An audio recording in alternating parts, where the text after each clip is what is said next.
வரவேற்று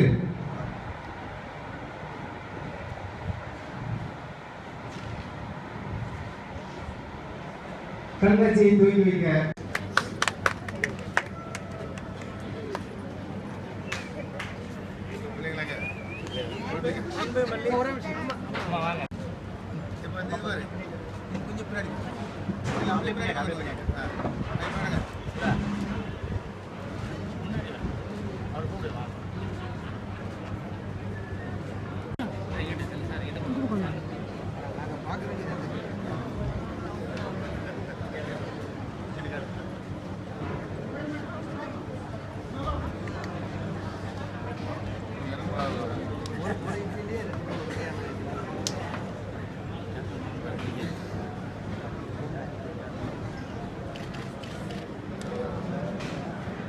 இது உனக்கு பிடிக்கல தம்பி, இது உனக்கு பிடிக்கல.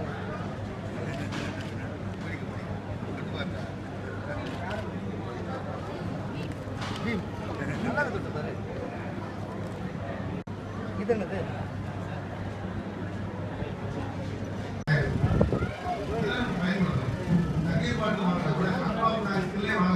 வழங்க வந்திருக்கின்ற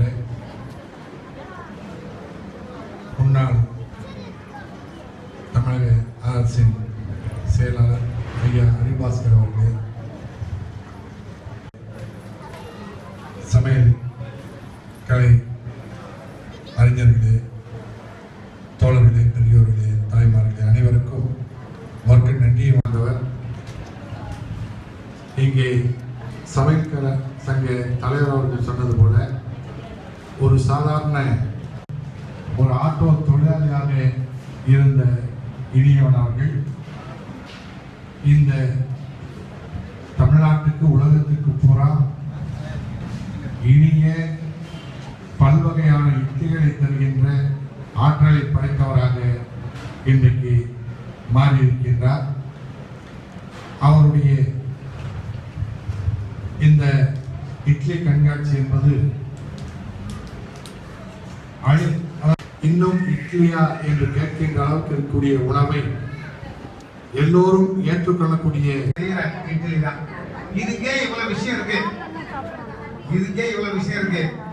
ஆனா எவ்வளவு விஷயம் 5 வருஷம் நம்ம வாழ்க்கையை நிர்ணயிக்கிறது. அதனால அதையும் கொஞ்சம் சிந்திக்கணும்னு சொல்லி எவ்வளவு பெரிய சமாச்சாரத்தை சொல்லி மாண்புமிகு நீதியரசர் வள்ளிநாயகம் அவர்கள் அந்த நிகழ்ச்சியிலே கலந்து கொண்டார்கள்.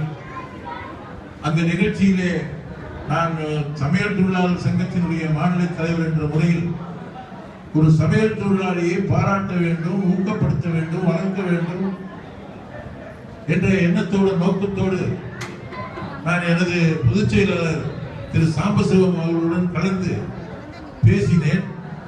ஏன் மாதம் 30ஆம் தேதி இனியவனுடைய பிறந்த நாள். அந்த சான்றோர்கள் முன்னால் மார்ச் மாதம் 30ஆம் தேதி இனியவனுடைய பிறந்த நாளை உலக இட்லி தினமாக கொண்டாடுவது என்று அந்த மேடையிலே அறிவித்தோம். நாங்கள் தமிழகம் முழுவதும் எங்களுடைய சங்கத்தின் சார்பிலே மார்ச் 30ஆம் தேதி உலக இட்லி தினமாக இனியவனுடைய பிறந்த நாளை கொண்டாட ஏற்பாடு செய்திருக்கிறோம். அதுபோல எந்த தொழிலாளியாக இருந்தாலும் அவர்களை ஊக்கப்படுத்த வேண்டும், பாராட்ட வேண்டும், வாழ்த்த வேண்டும் என்ற எண்ணத்தோடு என்றைக்கும் அவருடைய வாழ்க்கை முன்னேற்றத்திற்கு தமிழ்நாடு சமையல்கலை தொழிலாளர் முன்னேற்ற சங்கம் துணை இருக்கும் என்று சொல்லி எங்களுடைய நண்பர்கள் எல்லாம் அவரிடம் ஆர்டர் கொடுக்க சொல்லுகிறோம். வித்தியாசமான சுவையிலே, வித்தியாசமான வடிவங்களிலே இட்லியை கொடுத்துக் கொண்டிருக்கிறார்கள். அப்படி இருக்கிற போது நமது அருமை சகோதரர் மணி அவர்கள் பேசுகின்ற பொழுது இட்லி என்றால் முகம் சுழித்த காலம் இருக்கலாம், என்ன எப்ப பார்த்தாலும் இட்லியா இட்லியா இட்லியான்னு அந்த இட்லியை மாற்று சுவையுடன் கொடுத்தவுடன் இன்றைக்கு இனியவனுடைய இட்லியை தமிழகம் முழுவதும் அல்ல உலகம் முழுவதும் அவருக்கு ஆர்டர் கொடுத்துக் கொண்டிருக்கிறார்கள்.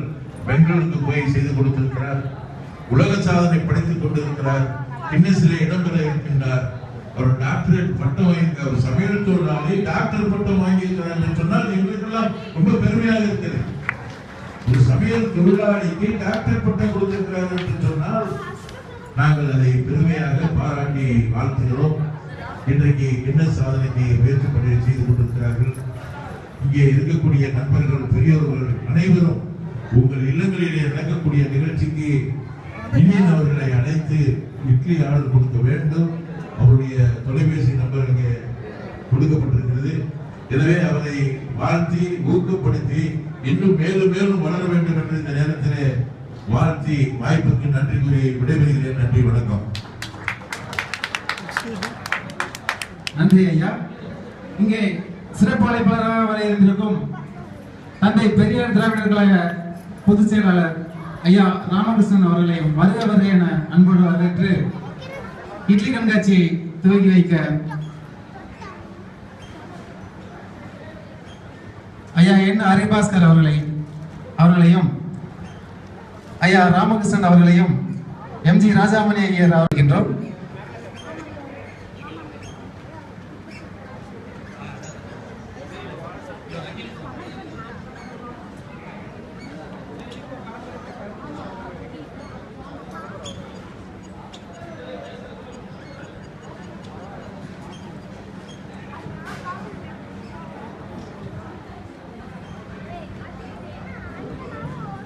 சிறப்புரையாற்றிய ராஜாமணி அவர்களுக்கு மல்லிப்பூச்சி நிறுவனத்தின் சார்பாக பொன்னாடை போற்றப்படுகிறது.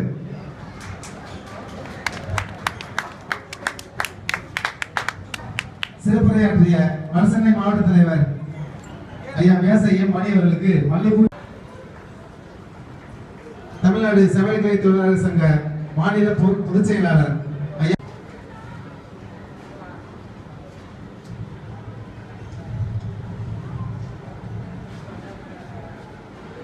முன்னாள் தலைமைச் செயலாளர் ஐயா என் ஹரிபாஸ்கர் அவர்களுக்கு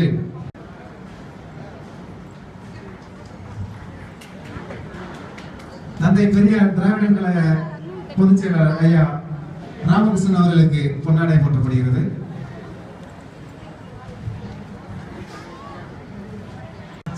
இந்த நிலையிலே அவருடைய தன்மையை சரியாக அடையாளப்படுத்துவதற்கு அந்த வகையில அது உண்மையிலேயே மல்லிப்பூ இட்லியாக இந்த இனியவன் எப்படி கோவையை சார்ந்து இந்த இட்லிக்கு சிறப்பு செய்தாரோ அதுபோல் அவர்கள் தான்.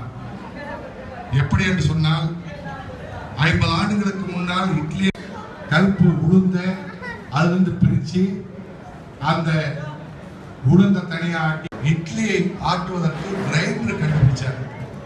அந்த கிரைண்டரை கண்டுபிடிச்சு பொருட்காட்சி அரங்கில அந்த கிரைண்டரை கொண்டு வந்து அதுதான் நிலைமையா இருந்தது. நம்ம சாதாரணமா சமையல் சொன்னாலே அது பொம்பளை சமாச்சாரம், அது பொம்பளை சமாச்சாரம் அல்ல. ஆண்கள் தான் அதிகமான பேருக்கு திருமணம் மண்டபம். ஆனால் அதெல்லாம் மாறி இன்றைக்கு இட்லி என்பது எல்லோருக்கும் எப்போதும் கிடைக்கும் ஒரு இயற்கையான உணவு, எல்லா மக்களுக்கும் எப்போதும் ஏற்றுக்கொள்ளக்கூடிய உணவு. ஆனால் செய்து குழந்தைகளுக்கு சுவையா, கண்ணுக்கு கவர்ச்சியா, அதை கண்ணுக்கு கவர்ச்சியா பல்வேறு சுவையில அதை மாற்றினால் எல்லோரும் ஏற்க கிடைத்திருக்கிறார். தோழர்களே, இதை இந்த உணவு போட்டி போடுகின்ற உலகம், இந்த போட்டி உலகத்திலே எல்லா இயற்கையான உணவு நிறைய இன்றைக்கு மீண்டும் குதிரை அரிசி என்று சொல்லி நிறைய இப்போ மீண்டும் நாம் பழைய உணவை